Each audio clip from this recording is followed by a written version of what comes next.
हाय दोस्तों, आप सब कैसे हो। उम्मीद करते हैं कि आप सब अच्छे होंगे। तो दोस्तों, हम पढ़ रहे हैं मनोहर विषय गणित यानी गणित में। मैंने आप लोगों को इसके पहले के वीडियो में प्रश्नावली 1D प्रश्न नंबर 1 से लेकर प्रश्न नंबर 11 तक अच्छे तरीके से आप लोगों को पढ़ा दिया था। तो दोस्तों, आज हम पढ़ेंगे प्रश्नावली 1E और प्रश्नावली 1E में प्रश्न नंबर 1, प्रश्न नंबर 2, प्रश्न नंबर 3, प्रश्न नंबर 4, प्रश्न नंबर 5 तक इस वीडियो में हम अच्छे तरीके से पढ़ेंगे। तो दोस्तों, प्रश्न नंबर 1 आपके सामने कह रहा है, निम्नलिखित में से परिमेय संख्याएं छांट कर लिखिए। यानी इन पहला सवाल √3 π/3 22/7 3√4 इन √4 सही 1/4 2.33। यानी इन पांचों सवालों में जो संख्या परिमेय संख्या है उसको हमें छांटना है। अब दोस्तों, आपको याद रखना है, जिन संख्याओं का वर्गमूल निकल जाए, जिन संख्याओं का वर्गमूल निकल जाए वे संख्याएं परिमेय संख्याओं के अंतर्गत आती हैं और दशमलव की संख्याएं भी परिमेय संख्याओं के अंतर्गत आती हैं, यदि उसके आगे डॉट डॉट का निशान नहीं लगा हो। तो दोस्तों, यहां से पाई भी क्या है, एक अपरिमेय संख्या है, लेकिन पाई का जो मान होता है 22/7 होता है, जो कि एक परिमेय संख्या है। चूंकि 22/7 में दोस्तों अंश 22 हर में 7 जो संख्या p/q के फॉर्म में लिखा जाता है दोस्तों, से हम परिमेय संख्या कहते हैं। यानी परिमेय संख्या होने के लिए बटे की संख्या q का मान कभी भी 0 के बराबर नहीं होना चाहिए। तो दोस्तों, पहला सवाल आपके सामने यहां से है √3। अब दोस्तों ध्यान से बताइएगा, क्या √3 का वर्गमूल निकल पाएगा? अगर √3 के स्थान पर 4 होता तो 4 का वर्गमूल 2 आ जाता। अगर इसके अंदर 9 होता तो 9 का वर्गमूल 3 आ जाता। 16 का 4 25 का 5 36 का वर्गमूल 6 और 49 का वर्गमूल 7 हो जाता। लेकिन दोस्तों, किसी भी संख्या का वर्ग करने पर 3 प्राप्त होगा नहीं, अर्थात √3 का वर्गमूल बनेगा नहीं, ना ही निकलेगा। तो दोस्तों, क्या होगा यहां से √3 क्या होगा, एक आपकी अपरिमेय संख्या। यहां लिखेंगे इसके उत्तर में अपरिमेय संख्या। यही दोस्तों आपका उत्तर हो गया। दोस्तों, अगला है π/3। दोस्तों, पाई एक अपरिमेय संख्या है, 3 एक परिमेय संख्या है। अपरिमेय दोस्तों आपको याद रखना है, अपरिमेय संख्या में परिमेय संख्या को जोड़ते हैं या घटाते हैं या गुणा करते हैं या भाग करते हैं, सदैव अपरिमेय संख्या ही रहता है। यानी दोस्तों, अपरिमेय संख्या में चाहे जो संख्या जोड़ें या घटाएं या गुणा करें या भाग करें, सदैव एक अपरिमेय संख्या ही रहती है। तो दोस्तों, पाई एक अपरिमेय संख्या है, 3 क्या है, भाग में है। अपरिमेय संख्या में 3 से भाग करने पर प्राप्त मान ही क्या रहता है, एक अपरिमेय संख्या ही रहता है। तो यहां पर लिखेंगे अपरिमेय संख्या है, अपरिमेय संख्या। अब दोस्तों 22/7 अंश लिखा 22 हर लिखा है 7, तो अंश हर के फॉर्म में लिखा है p/q के फॉर्म में लिखा है, तो 22/7 दोस्तों क्या होगा, एक परिमेय संख्या। यहां लिख देंगे परिमेय संख्या। अगला है 3 दोस्तों, जबकि √4 का वर्गमूल 2 होता है, 2 का वर्ग 4 और √4 का वर्गमूल 2 होता है। तो दोस्तों 3 दूनी 6, 6 को बटक मानेंगे, अंश लिखा है 6 हर लिखा है 1। तो जो 3√4 है इसका जो सरलीकरण होता है वो आपका 6 आ जाएगा। 6 को आप अपान 1 मान सकते हैं, अंश हर के फॉर्म में लिखा गया है। तो दोस्तों ये क्या होगा, आपका एक परिमेय संख्या ये भी हो जाएगी। यानी 3√4 क्या है दोस्तों, एक परिमेय संख्या है। आप दोस्तों ध्यान से बताइएगा, तो यहां से होगा क्या, 4 4 16, 16 1 17 बट्टे दोस्तों 4। 17 का वर्गमूल तो निकलेगा नहीं, लेकिन 4 का वर्गमूल 2 आ जाएगा। तो जिस संख्या का वर्गमूल ना निकले दोस्तों, वे संख्याएं एक अपरिमेय संख्याएं होती हैं। दोस्तों ये क्या होगा, आपका एक अपरिमेय संख्या, अपरिमेय संख्या। दोस्तों अभी मैंने आपको बताया था दशमलव की संख्याएं भी परिमेय संख्याएं कहलाती हैं। तो दोस्तों यदि हम इस दशमलव को हटाना चाहें, तो दोस्तों दशमलव के दाएं तरफ 2 अंक है ना, तो हर में आपका 2 0 अर्थात 100 आ जाता है।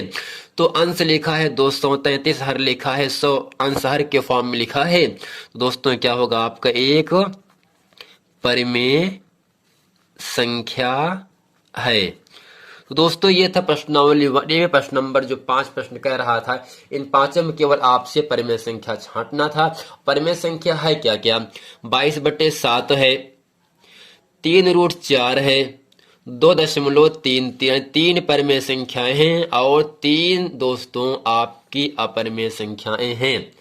अब दोस्तों प्रश्न नंबर आपका दूसरा आपके सामने कह रहा है, तो यहां से कह रहा है √4, 0.4, 22/47, 4 और 5 अपरिमेय संख्याएं बताओ। अब दोस्तों ध्यान से बताइएगा, √4 का वर्गमूल 2 होता है ना, तो ये क्या होगा, एक आपकी परिमेय संख्या। इसका वर्गमूल दोस्तों क्या होगा, 2 को आप बटक मान सकते हैं आप, तो क्या होगा आपका परिमेय संख्या।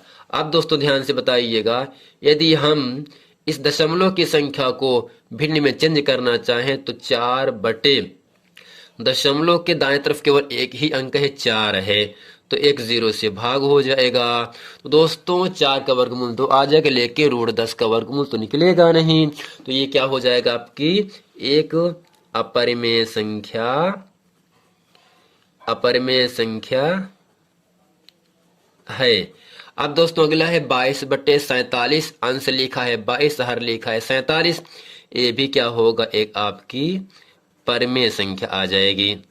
दोस्तों ये क्या है, परिमेय संख्या।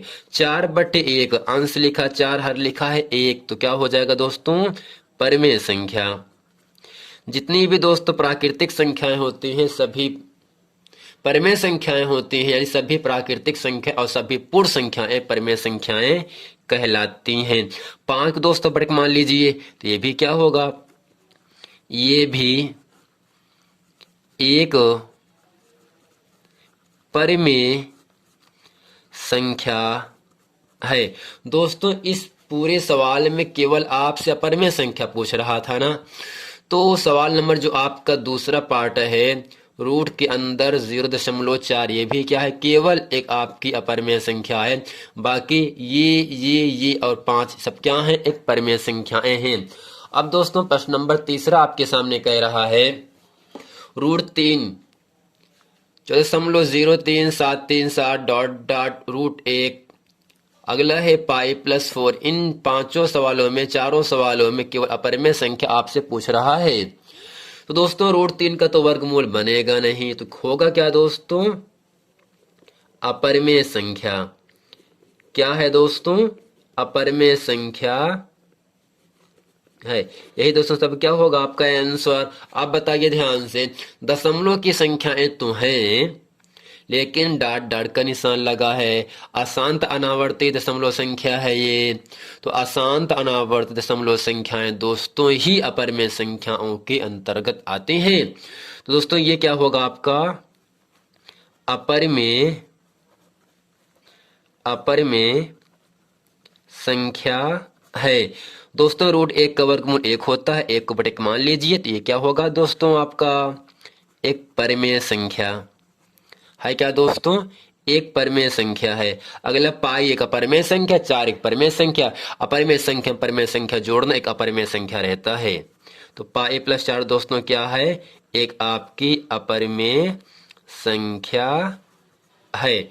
अब दोस्तों प्रश्न नंबर 4 आपके सामने कह रहा है, प्रश्न नंबर 4 में 1 2 3 4 4 सवाल है। इन चारों सवालों में कौन सा परिमेय संख्या और कौन सी अपरिमेय संख्या है। अब दोस्तों बताओ, √3 क्या है, इसका वर्गमूल तो बनेगा नहीं, तो एक अपरिमेय संख्या। अपरिमेय संख्या में 4 गुणे के रूप में लिखा है। आपको मैंने क्या बताया, अपरिमेय संख्या में चाहे परिमेय संख्या जोड़ें या घटाएं या गुणा करें या भाग करें, सदैव होता क्या है, एक अपरिमेय संख्या ही रहता है। दोस्तों ये क्या होगा आपका अपरिमेय संख्या, अपरिमेय संख्या। √7 अपरिमेय संख्या बटे 2 परिमेय संख्या, क्योंकि √7 का वर्गमूल तो बनेगा नहीं, ये भी क्या है दोस्तों, अपरिमेय संख्या, अपरिमेय संख्या।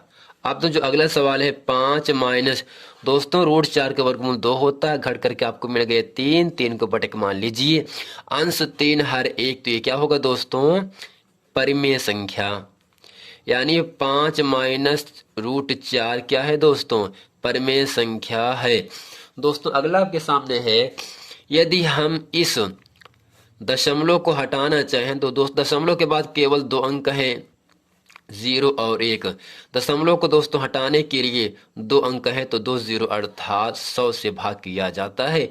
अब दोस्तों ध्यान से बताइएगा, तो 1 का वर्गमूल 1 सॉरी रूट यहाँ पर रहेगा नहीं दोस्तों। यहाँ से 1 का वर्गमूल 1 और 100 का वर्गमूल 10 होता है।